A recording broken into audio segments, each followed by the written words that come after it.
Okay, here's your report. Thanks, Jane.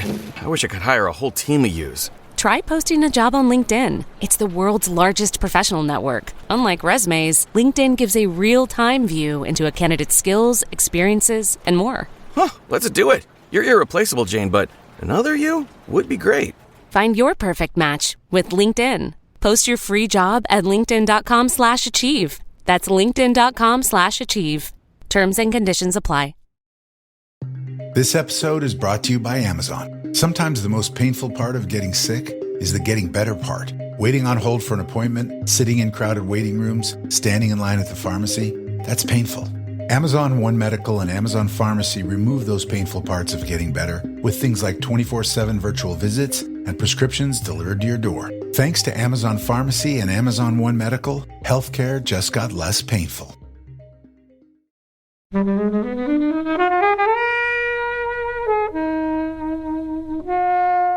I've got lots of dry powder that I'll be using. This is a very detailed hatred of this film, and it's not random. I have not taken against it suddenly. I have taken against it meticulously over its entire 1 hour and 36-minute runtime. It's an enjoyable high school romp, essentially, because it does feel like a high school movie rather than a university movie. Yeah, totally. She's getting chased by a masked person. They're stabbing in the face. Kind of that Scream element to it as well. It kind of felt a little bit like watching Scream, but not as good.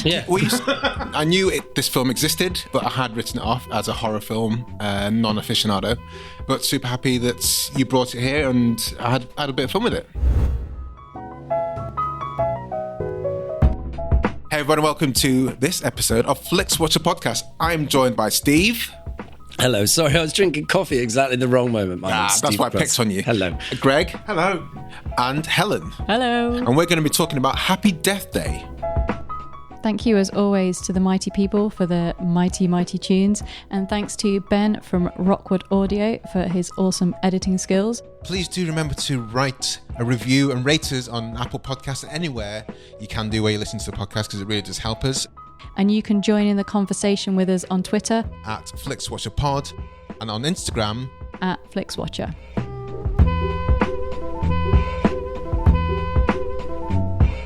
Hello and welcome to this episode of Flixwatcher Podcast. In our studio today we have Greg and Steve. If you would like to say hello and introduce yourself to our listeners, please. Hello, my name is Gregory Akerman, or Greg Akerman for short. I am the Dungeon Master of Chaotic Adequate, and I used to be the bullying victim of Masterpiece Bookshelf, and still am occasionally, and I am the whipping boy of Dr. Stephen Cross. So explain what Dungeon Master is, and explain what Chaotic Adequate is as well. A Dungeon Master is essentially a person who takes on the role of God within a fictional sense, and Chaotic Adequate is a... When you say fictional sense, do you mean Warcraft? Not Warcraft.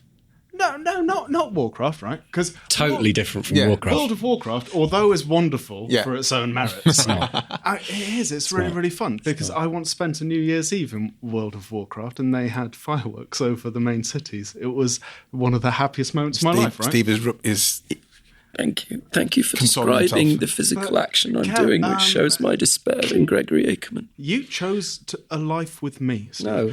But Chaotic Adequate is essentially me creating and ruling a world, right, for all of these people, Steve, Amanda DeJoya, and another one. Who's the other? Angus Dunnican. Your friend, Angus Dunnican. My friend Angus Dunnican, right? And it's a live play D&D thing. Yeah, sorry, D&D, not World of Warcraft. That's what I was I couldn't get in my head what it was.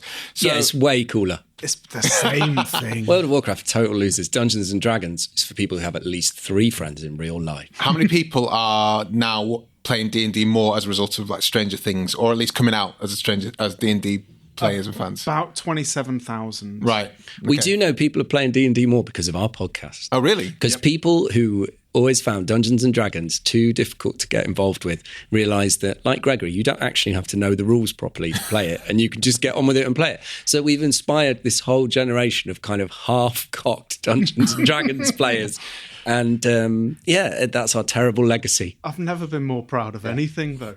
The idea that people are taking a game which is fictional, where you make things up with your friends, and doing it properly instead of following rules and ruining it for everyone. And what does Chaotic Category actually mean? Well, the word. Yeah. I'm loving this.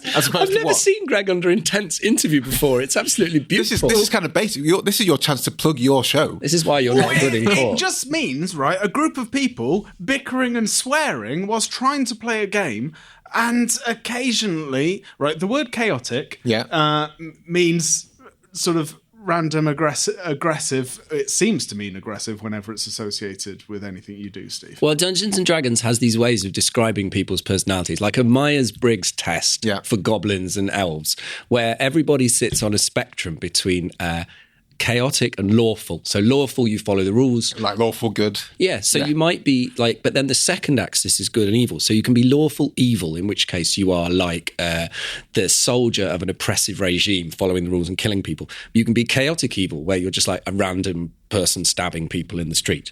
So chaotic adequate is our take on... what they mean? That is exactly what they mean, yeah. So I knew this. I was teeing you up there to explain the title of your podcast. Occasionally in the show they talk about their class and their alignment, and I just never know. I just go, yep, that's lovely and interesting. Anyway, more it could be messily mediocre. It could be anything like that. And who are you, the one who knows more about your podcast? Yeah, well, I do. Hello, my name's Steve Cross. I'm a comedian, and since the accident, I am the closest thing that Gregory Akerman has to a living father on this planet. Well, fine. Well, so in our wonderful podcast, I play Chagrin Battle Founder, the heavy-drinking, small hammer-wielding, he had sex once in about episode 34, hero of the show. With a scientist. Yeah. So we're here talking about Happy Death Day, which is your choice, Greg. Yes. So can you tell us, first of all, why you chose it? And secondly, you got 1 minute or less for a synopsis. Okay, I chose it because I am a big fan of time loop movies generally, right? And this one... Do you think there should be more than... There's not that many... Well, sorry, we'll get to this later. Loads! We'll get to this later on. I'm a big fan of time loop movies generally. And this one in particular, I think, is incredibly light-hearted, happy fun. And anyone who immediately has an aggressive reaction toward it... is no doubt just refusing to accept that some things are there for no reason other than to whimsically enjoy a film for no other reason than entertainment. But this specific day, Happy Death Day, follows our hero, Theresa, or Tree, as she is known in the thing. And she is a university student, dreadful person who gets murdered on her birthday. She relives this day over and over in order to discover who the murderer is. That is essentially it. I know I was given a minute to you don't have to use... We're not asking you to use the 4 minutes. 1 minute or less. To use some more of the minute, right? She realises that being a better person is better, right? But she needs some sort of divine intervention to come to that conclusion. Being killed multiple times. And also we find out her mother died 3 years previous. They shared a birthday, and this is why she's a nightmare. That is essentially Happy Death Day. What are your thoughts, Helen? So I hadn't really heard of this film, but it's got all of the ingredients that would make it something very much of my interest. So it's kind of sort of a Final Destination meets Edge of Tomorrow / Source Code / Russian Doll. So I had quite a lot of fun in this. It's surprisingly not as sort of gory or scary as I was probably expecting, but what it kind of lacks in that, it makes up for being pretty ridiculous, and there's just quite a lot of fun things going on. Yeah. I didn't think... Well, sorry, Steve, you interjected as someone who's clear dissenter. Well, it was just... Helen was right to mention a whole load of much better films that this film sits in the same genre as. And I have to say, I sat through the entire thing with a sense of extreme indignation that Gregory had forced me to watch this, and thinking I wish I was watching any of those at all. And don't worry, listeners, I've got lots of dry powder that I'll be using. This is a very detailed hatred of this film. It is not random. I have not taken against it suddenly. I have taken against it meticulously over its entire 1 hour and 36 minute runtime. Yeah, it's a reasonably lengthed film. Yeah, that is massively in its favour. Yeah. All films are too long. But this film is still too long. You could take 20 minutes out of it. Yeah, you could there's a whole fake twist which convinces nobody. Take that whole 20 minutes out. Well, that's true because No, but I think you need that for most cinema watchers. Most film watchers need that kind of. However, Right. it is one of the Can most. we spoil the film? Yeah, exactly. Right. So there's a twist in the middle where it's like, oh, maybe this guy did it. But they've already revealed who it is that done it when they put the birthday candle out of the window and threw it down to the petrol. That was this is telling you exactly who's done it. You see, that's for people who don't know that. In fact, when you said that, I was like, that makes sense. I got it immediately. At the next 20 minutes, I was like, this is completely either a massive letdown or a fake out. And I'm bored either way. The first time you meet, Tree ends up being murdered by a roommate, right, Laurie. Yeah. Well, the first time you see Laurie in the film, she looks clearly like, I am definitely the murderer, and it is going to be me. So, which is... Did you gather, Helen, that she was a murderer? Not that early on. Okay. But the cake gave it away. Can I ask a question about the first minute we see Tree and, in fact, all the other characters? In this university, was everybody kept back a lot? Because the whole way through, I was really confused about why all these 28 to 33-year-olds are at university together all at once. This is a standard trope for this kind of movie, though, isn't it? And also... Or film.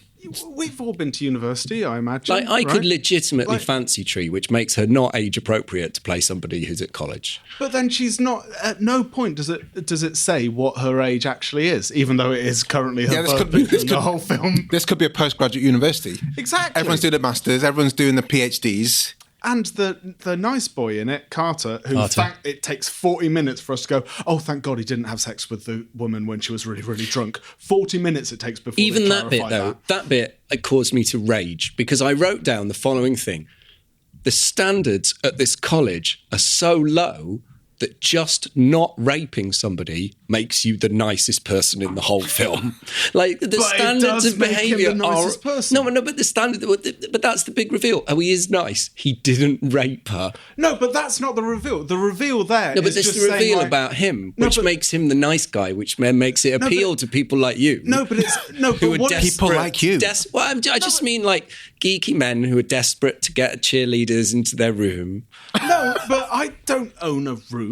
But right, that is true, listeners. It's not saying that. All it's saying is like, oh, by the way, this thing which you've been like in the forefront of your mind throughout the whole film, you've been going like, but are we supposed to be rooting for this guy? Because it looks pretty much like he took advantage of a very, very drunk woman that it goes out of its way to say you were really wasted over and over and over again. Right? It just says like, oh, that's not a problem. It's fine. It's not saying because of this. No, but it's that moment she starts to trust him and he becomes the person who goes essentially Scream style, I've watched Groundhog Day. What you need to do is be a better person and find out who killed you. She trusts him because he didn't do a rape. And that is a low bar for trust. Also, he gave her the bracelet back. Yeah. He didn't The scrap steal value of as that well. bracelet was really low. Yeah, but it looked like rose gold, which is like 9 carat. It was almost certainly emotional. I imagine it had her mum's name on it. Yeah. What was her mum's name? What? Rosalind Gold. But this is Helen. This is your wheelhouse. Yes, horror. Yes. Oh, I thought your wheelhouse was films set in frat houses, but no horror. No, Is this horror? Is this? It's not horror. It's No. not really. I mean, it's got knives, isn't it? Yeah, I was got killing, it's got expecting it to be masks. a bit gorier, and I was expecting it to be a little bit more inventive in the ways that she dies. I mean, the most inventive is probably being blown up. I mean, or that's killed by a bong. by a bong. That was Yeah. quite good. Yes, Yeah. the shards of a bong get stabbed into her. But Yeah, do you it could have need been a bit more creative. I mean, if you're going to die multiple times, then it does, at least make it a little bit different each time. No, because standard time loop thing is you have your normal day, then you freak out but dismiss that it's being repeated. Then you freak out properly, then you have this overwhelming power and joy and go like, I can do anything and all of that stuff. Like Walk around naked. Yeah, and then you have depression and then you resolve it, right? So to add to a more seething depression for her of it happening over and over and over again, the idea that every death is mundane and frequently the ways of murderers repeated. Don't hit the table, Greg. I'll police him, don't worry. But it's been doing this sort of thing for years. But just turning up to podcasts and just adding noises, punching Foley. microphones left, right, and centre. But the idea that the deaths themselves and the murders themselves are also mundane and repetitive is another way to sort of cement this idea of just despair within Tree. I don't think they're necessarily mundane. I mean, getting stabbed in the face with a bong and getting blown up is not... You have to remember Greg's from the West Midlands. Okay. So that's just not part of the... Hey, I'm from Manchester. But I quite like this film. I wasn't expecting to. I had heard about it, and I knew that it was a Blumhouse production, so I kind of knew what kind of wheelhouse it was in. Yeah. And this is... On one end, they've got Get Out, and the other end, they've got like The Purge and Sinister, and things like that. So this kind of company has this kind of nice niche of making this kind of budget horror film, quote unquote horror. I wasn't scared at any point. No, not many people are. But that's the thing. It's not scary at any point. No. You don't laugh at any point. What's the point of the film? It's still enjoyable. Like it's an enjoyable high school romp essentially, because it does feel like a high school movie rather than a university movie. Yeah, totally. But it's like there's 5 jump scares, which are the laziest of all the horror tropes that go on in movies, particularly with Blumhouse, right? Blumhouse is great as a production company, and it comes up with some really innovative films, a lot of shit, but also a lot of really, really good, exciting movies.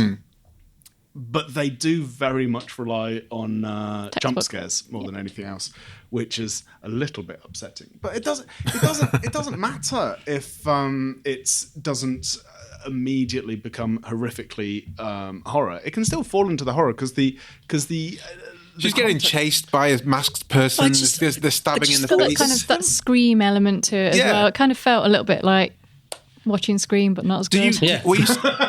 It's like a poor Scream combined with a poor Groundhog Day. So I just thought they should have picked, if you're going to play it for laughs, and we'll really enjoy it, and you can have things like, I'm not allowed to spoil a Russian Doll, the ways that things happen in Russian Doll you could have, for instance.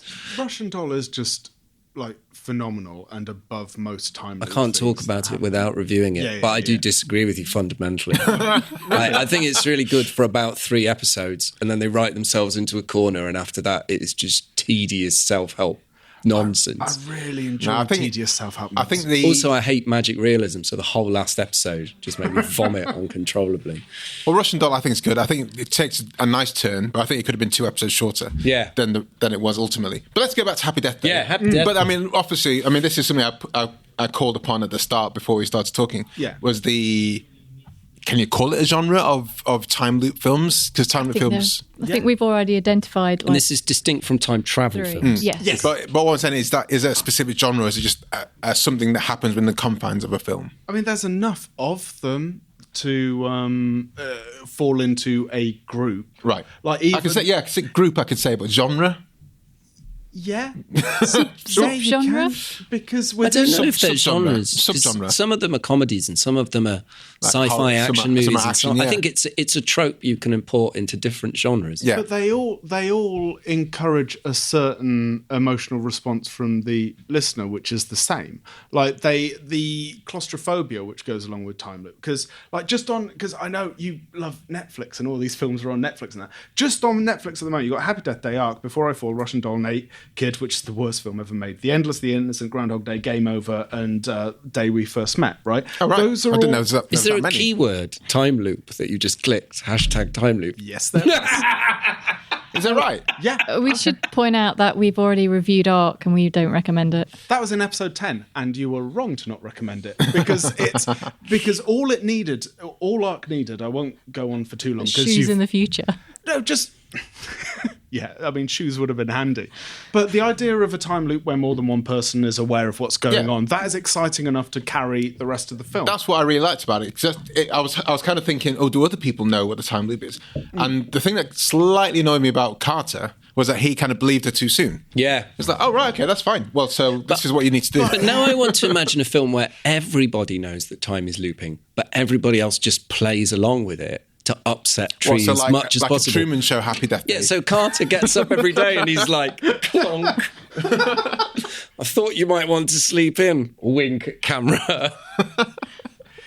Which has never happened. Why is she special? Loads of people died that day. Are they all stuck in time loops? Loads of people die on their birthdays. Well, in the sequel, you find out exactly why the time loop's going on. A big thing about I know, but I'm just saying there's a specific reason. It's not just divine intervention. It's a retcon if it's in the sequel.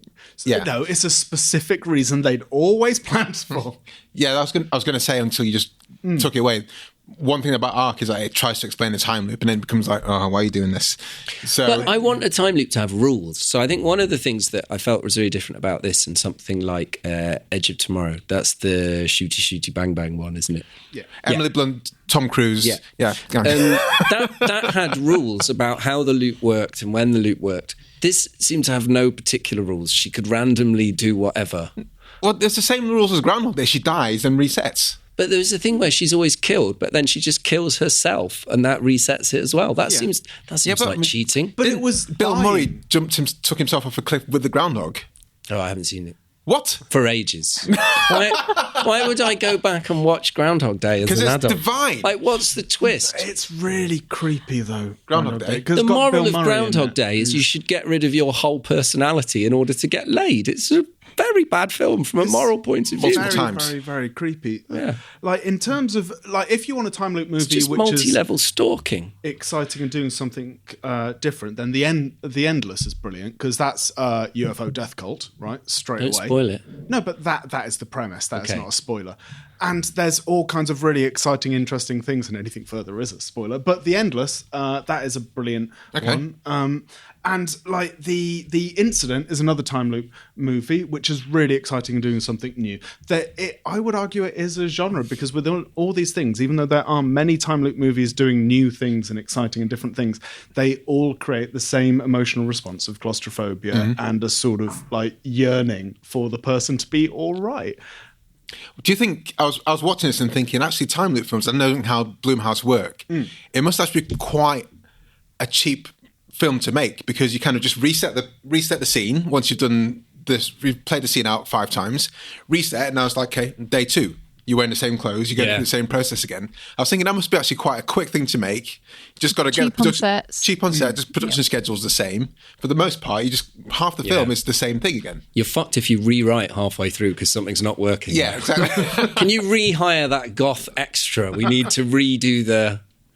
And it's also quite interesting when you watch a time loop film, you think, okay, how's that going to play out? So with the lady with the climate change and all these specific things you're supposed to see every single time, you're like, okay, she's at the end, when she thinks she's resolved, she's definitely going to sign the climate change release form. Of course, because she is a good person, and good persons sign petitions. So nothing else. Was her Sam Beckett quantum leap job to become a good person or find out who killed her?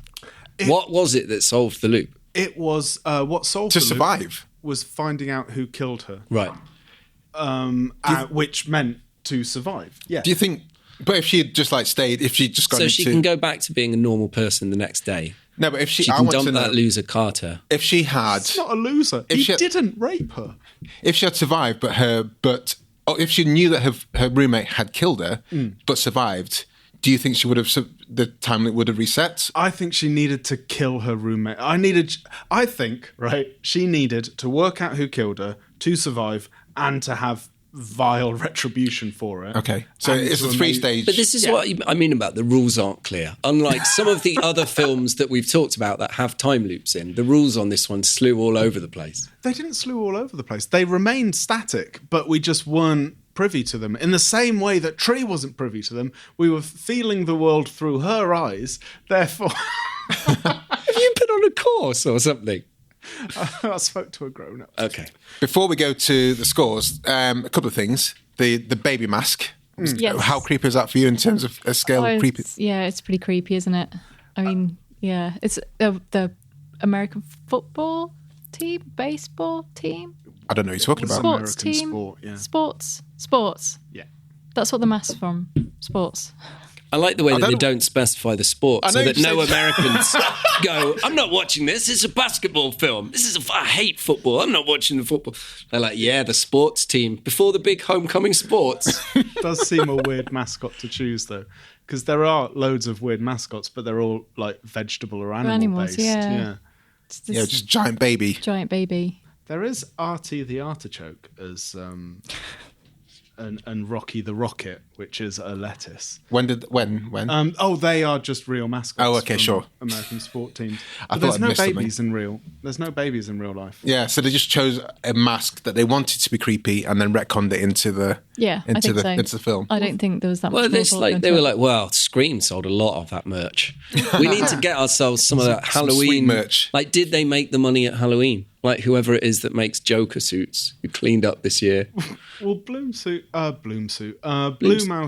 put out one of the versions of Halloween, didn't it? Oh, so they know. So they know what to do. They with know how masks. to make that mask money. That's probably part of one of their line items. Get the merch, make it simple, Sexy Halloween. put it on Here we eBay, go. put it on Etsy. Yep. Sexy death baby. baby out. I was going to go Not over all right. I didn't like this whole kind of side story about her creepy lecturer thing. That was just a bit weird as The well. doctor? Yeah. Oh, called Greg. Brilliant. Yeah. I've written in my notes, Greg, would you have shagged her? I would never be a lecturer. Right, okay. As an actual doctor who has done some lecturing, I definitely would have shagged her, yeah. She carries. Because she's like 32. It's not. Jessica Rothe, was it? Yes, that's her. Have we seen her before or since? Well, she's in La La Land, but I have no idea who she is in La La Land. Just another day. She was probably just in the ensemble at the start. So the person who played Laurie is Matthew Modine's daughter, Who's Laurie? the killer. Who's Oh, Matthew okay. Modine? Matthew He was Mod- in Full Metal Jacket. Yeah, no, that's right. The actor, and also Shortcuts. First season of Stranger Things. Which one in the first season? He was like the bad guy. He was the bad guy in the lab that kind of did all the tests on Elle. Yes. Got you. Yeah. and also the guy who was in To All the Boys I've Loved Before is Carter. He plays Could Josh. be. Which guy in To All the Boys I Loved Before? Josh. What's Josh? Who's Josh? I can't remember, but I can remember. Is he his the face. main guy? No, he's Okay. the one. When you say isn't he the one? guy, if he's not the main a guy, it doesn't- yeah, okay. Isn't he the one near the start with running? Maybe I don't know. remember. It's been a while, but yeah, he's in that as well. Yeah. You may have seen them there before. So these are. I love potentially how well undercost- researched this podcast is. It's the depth. Like, you've looked it up on IMDb, but only got as far as, he was in it. Like, what was he in it? I'm not reading that far. Life is too short, as the mugs in this recording studio say. Are all fictional characters called Greg arseholes? I don't know. Cousin Greg in Succession. He's not an ass. He's at least asshole of them all. Yes. Gregory House. Yes, House, played by Hugh Laurie. Yeah, the double irony, of course, Gregory doesn't have a house. Gregory from Off of Gregory's Girl. He was nice, but he was quite creepy. He looked through windows. okay, he was- But that was okay in the 80s. Yeah, it's fine, wasn't it? Yeah. Okay. Can I tell you a couple before we of get to things scores? that really annoyed me? Sure. One is... I like the way you're reading this as if you're in a poetry reading. Oh, we're coming to the... No. There's two things that really annoyed me. Number one is her ringtone is "It's my birthday," Which is, yeah. but she got super smashed last night. She didn't have time to be like, "Oh, do you know what? I'll set my ringtone to No, be." because Laurie sets it. Oh, Laurie sets it. Okay. So her Does friend, she? Yeah. has her phone password. Yeah, I think It's so. way Or her easier. fingerprint. It's way easier to kill her than killing her. Then Yeah, just a Just couple change your of phone. couple of discreet Instagram posts could effectively finish. Sorry, her off. explain that. Why did she change her password?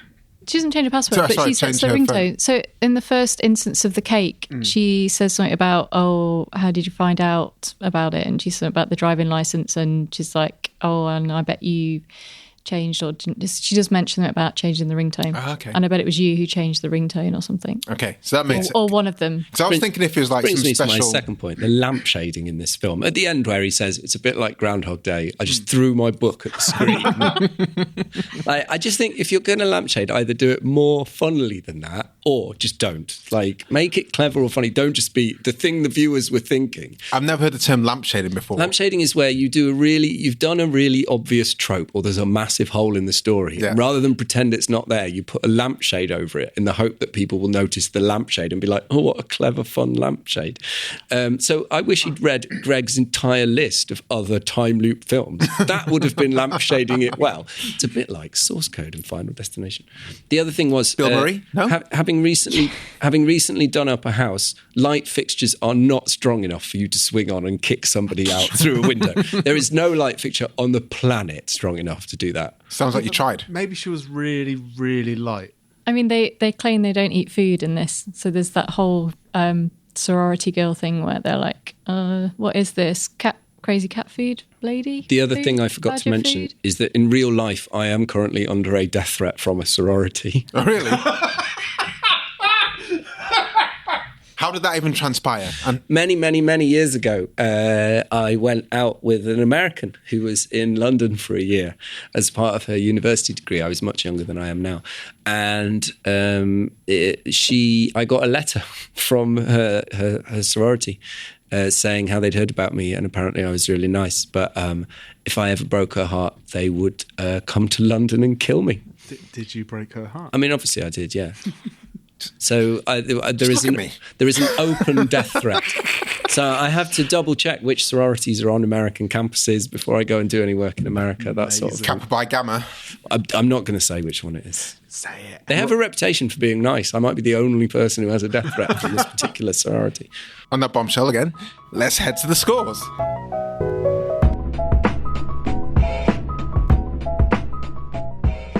Hello, I'm Sam Pay. And I'm Martin Zotz-Orstwick. And together we host a show called Song by Song, where we deal with the music of Tom Waits. We've been going since 2015. Every week we talk about a new track. We've made our way through 15 seasons so far of his music. And now we're going back to the early years. And if you haven't listened to Tom Waits before, it's not the growly stuff. It's not the stuff where he's hitting an automobile with a bone for percussion. It's a nice, easy way into his music. If that sounds like something you would be interested in, you should check out our website, songbysongpodcast.com, or put Song by Song into your podcatcher of choice.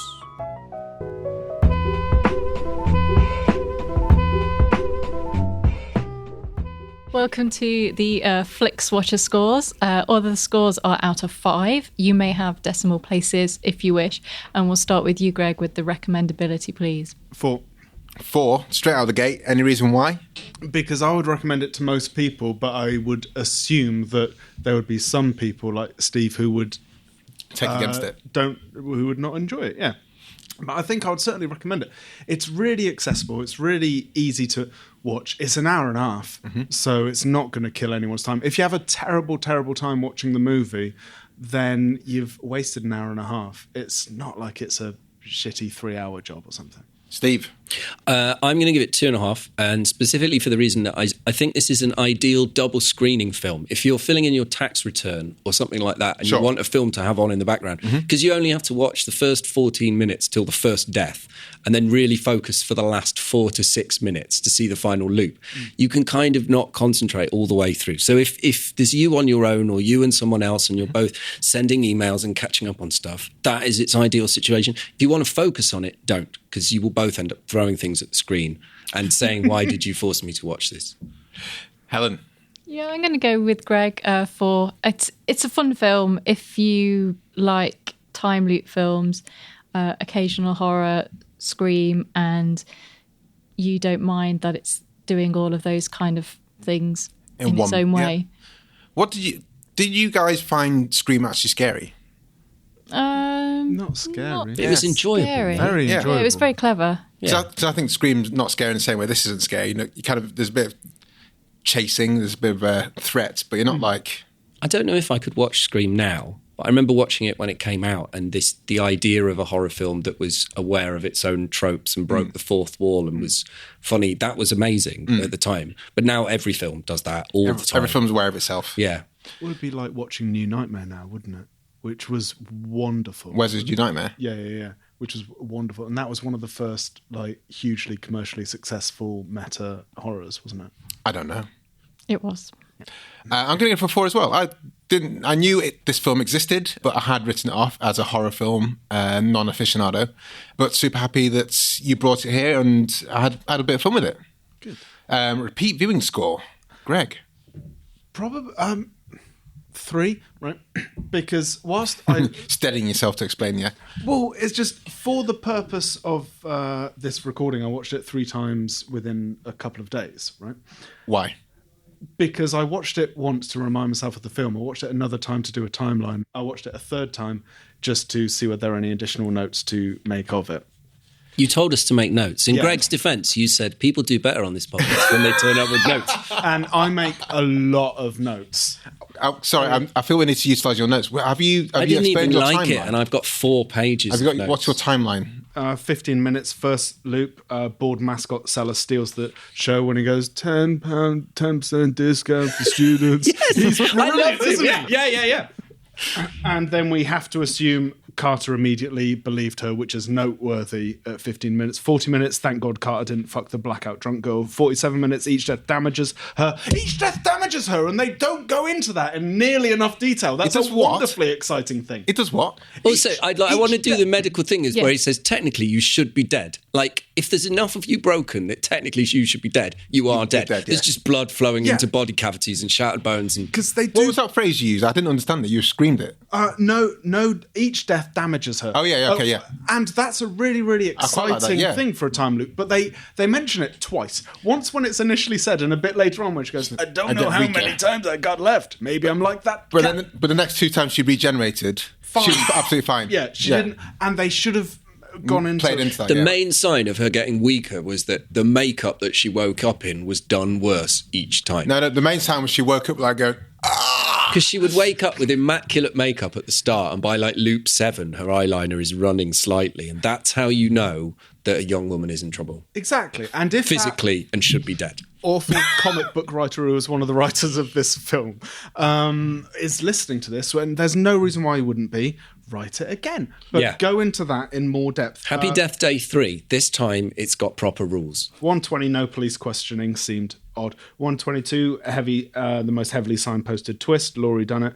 125. What happened at 122 then? 122 is when we find out Laurie's the real killer. Right, and that was her flatmate, her roommate, and that was the most heavily signposted twist that there's been in all of films. Yeah, less foreshadowing, more smacking around the head with a stick. I think very early on, at about 8 minutes, there's Carter's roommate saying, "Hey, did you get that fine vagina?" Which is grating each time that he says it, and it feels like a placeholder they forgot to come back to. Like he's going to say something crude like this. We'll write something better later on. Greg, isn't the line actually fine vagina? Yeah. No, it's fine vagina. It's fine vagina. Oh, because... Yeah. Oh, well, I was getting angry because it didn't rhyme, but... Fair enough. 125, you're killing me over some stupid guy. It was nice that they point out, it doesn't matter what the reason is. It's asinine at best. 129, fucking cruel joke and not appropriate when Carter pretends that she's still in the loop and she's not. That was funny. I thought that was quite good. I would have left. That was the moment where it was revealed they'd all been looping the whole time and they'd just been playing along. There you go, that was the time. Now, imagine you're Carter. Someone says, hey, I'm calling this time loop and I need some help. And he just wantonly just agreed with it and helped her out and... Because he's a nice guy. And she's very pretty and he wants to kiss her. Greg makes the very real position. She should still be in a cell at this point. She might have had her reasons, but she did kick somebody to death through a window. She's certainly... There is no way she is out of police questioning at this point. And she'd be under psychiatric care. She could be... She's definitely not... Released into someone else's room. A man she only met the day before. She's like, no, it's all right, We don't know how much Carter owns or is worth. So he might, or he's connected to. He's sleeping in a dorm room. So the American colleges, if you're a rich kid, you're in a frat house. If you're not a poor necessarily, kid, unless you're you in a want dorm to. room. But you might just have loads of money and think, I don't want to be with the frat people because I know when I get back to Connecticut, I'm going to be connected. So I'm just going to stay and slum it with the people, learn the real people. Daddy's going to pay me out, and I'm just going to ring Daddy up, and he's the governor of the state of Texas. It did throw me right at the beginning of the film, by the way, because you know that she looks very old. When she woke up and went, am I in a dorm room? I thought it was a Sex and the City thing, and she was going to go off to her PR job. Yeah. And she pulled a student. I didn't realise it was meant to be, I normally sleep in a slightly fancier dorm room. Yeah. Steve, repeat viewing score. Well, the problem is with a film like this, it's all about the twists and the change. And you're saying there's no twists? Well, no, it's just once you've watched it, from the beginning, you know who'd done it. So you might watch it a second time just to pick up on the stuff you didn't notice. Oh, that was really clever. There was a bleeding knife in her hand the whole time, something like that. So you might repeat watch it once, or you repeat watch it next to somebody, just giving away just enough to ruin it for them without them acknowledging that you have flat out ruined it. You're one of those people. I think it's going to be a 2.5 for me. Okay, that's a lot higher than I thought it was going to be, Helen. I'm also... There are some truly like unwatchable films out there. I want to make sure that I've got the whole scale available for some of. Sure. It was bad, but at least it was coherent and you could hear the lines, and it was acted well by one of them. At least some of them were attractive. There was something to look at. Exactly. 2.5. Yeah, I had fun watching it. I think if someone said, "Oh, do you want to watch it?" I've not seen it. I'd be like, "Yeah, sure. Let's watch it." Probably not going to rush and watch it, but I am intrigued by the sequel.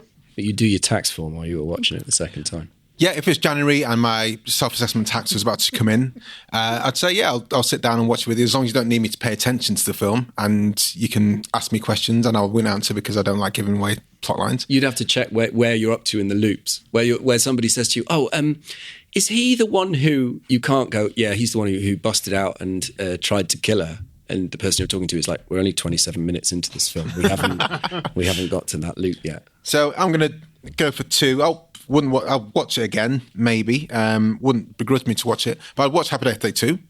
And if the third one came out 5 years down the line, I might rewatch this just to remind myself about what happened in it, or at least what's the first 14 minutes, because that's what Steve says is the most important. This guy that escaped, though, that was nonsensical. And also with films like this, it shouldn't really matter about the running time, but when something concludes with like 20 minutes still to go, you're like, well, that's not the end, is it? That for me is like... But also, it was if it had been him, it would have been a massive cop-out, because they'd flashed his name up a couple of times, but you would have felt this terrible lack of resolution, which is part of the reason it's definitely not him. But I just think that whole 20 minutes could have just come out. The fact that she was using him as a distraction, because we never saw the next day, we never saw the police investigation, we never saw them conclude that it was this man and she'd got away with it. So we didn't give a damn that she was using him as a distraction. Although it would be wonderful to see his story of the next day, watching exclusively the police interaction. Do you want Happy Death Day 3 to be a midquel of Happy Death Day 1? Yeah. Timon and Pumbaa talk to I tunes. want it to have absolutely no time loops in it whatsoever, from arresting Joseph or John Toombs, depending on which of the news articles you watch. Oh, does it change? Yeah. I just kept thinking Eugene. You told us to take Toombs, notes. Yeah, I was thinking Eugene Victor Toombs. That's what I was. Anytime you hear Bad Toombs, guy name. yeah. But from his arrest to him going into the hospital, doing all of this stuff, to him dying, and then the police going back to the office and writing down their notes, putting together all of the paperwork and working out what was going on there. I want that to be the number 3. So do you think the reason that Tree doesn't spend ages in prison is that the cops have put it all together and they're pulling up outside already as she kicks Laurie out of the window, and they see Laurie land and the cops are like, I told you it was her. She'd done it the whole time. Yes. Okay. Small screen score. Fine, 5, doesn't matter. Like I saw it. So how many times have you seen this now? I've seen in my life 5 times. 5. I didn't see it at the cinema though, so I've seen it on telly and I've seen it on my phone, and it really doesn't matter.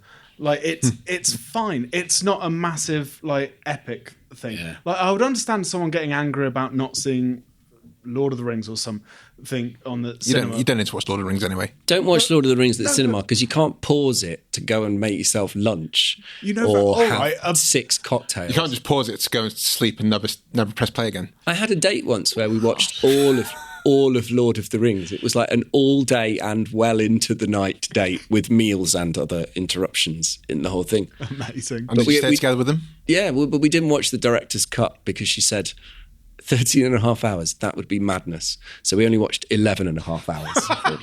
All right, it's not like Titanic, where you have to go to the cinema to watch it at least once because it's all big and massive.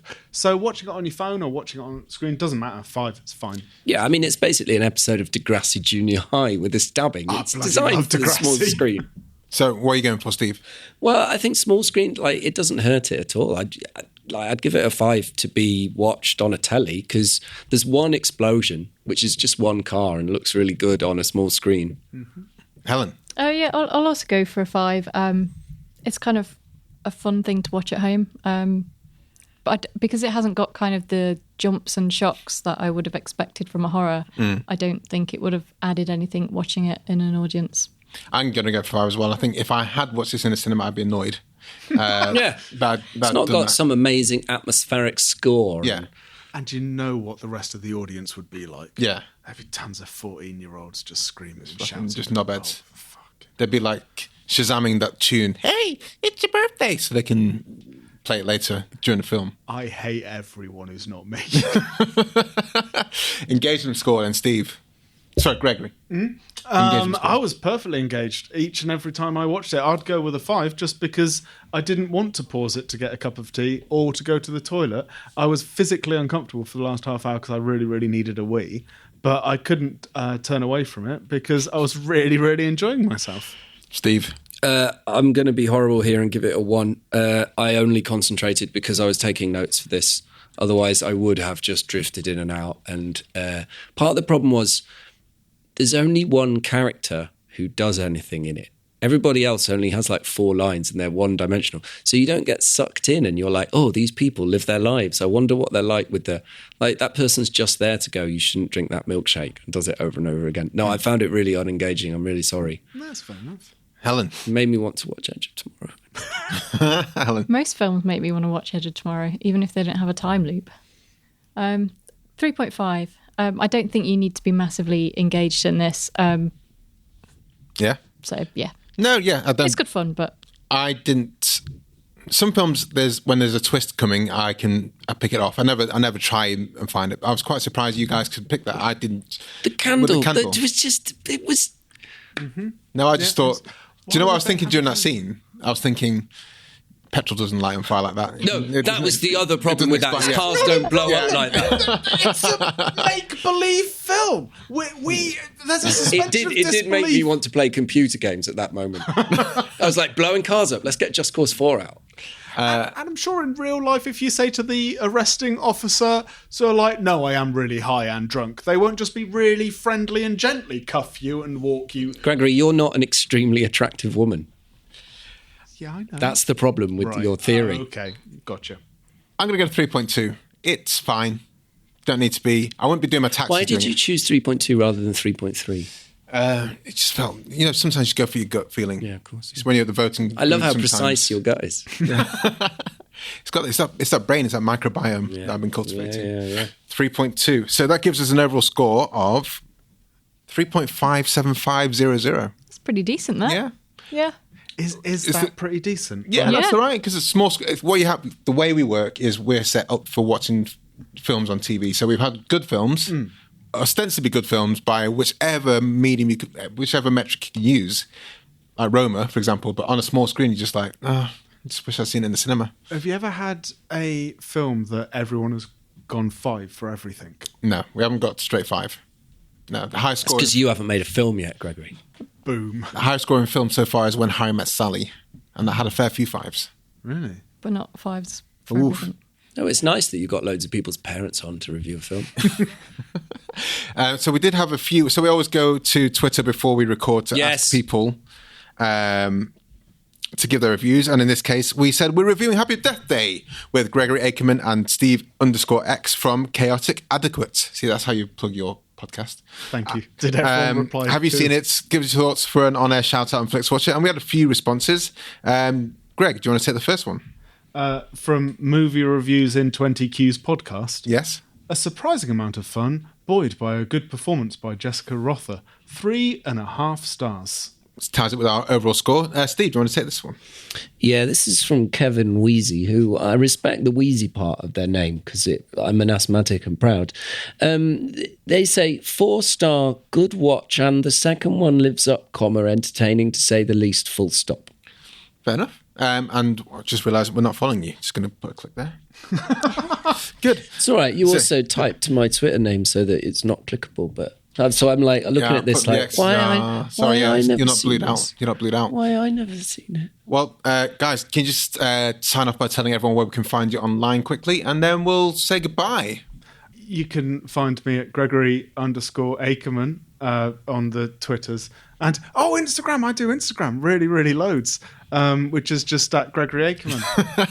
And Steve? Hello, you can find me on Facebook, facebook.com/Steve Cross Comedy. You can find me on Twitter, Steve _X. I'm on Instagram, Steve Cross Photos. My website is scienceshowoff.org. Thank you very much. Thanks for coming on. Thank you very much for having us. Bye. Bye. Goodbye, friends. Enjoyed this episode of Flixwatcher podcast? Why not leave us a 5-star review on iTunes? You can also follow us at FlixWatcherPod on Twitter, and we're at FlixWatcher on Instagram. Thanks as always to the mighty people for their mighty, mighty tunes, and Ben from Rockwood Audio for his awesome editing skills. If you're looking to get your podcast edited as sweet as this, get in touch with Ben, and that's Rockwood, ROKK Wood Audio. Tell them Flixwatcher sent you.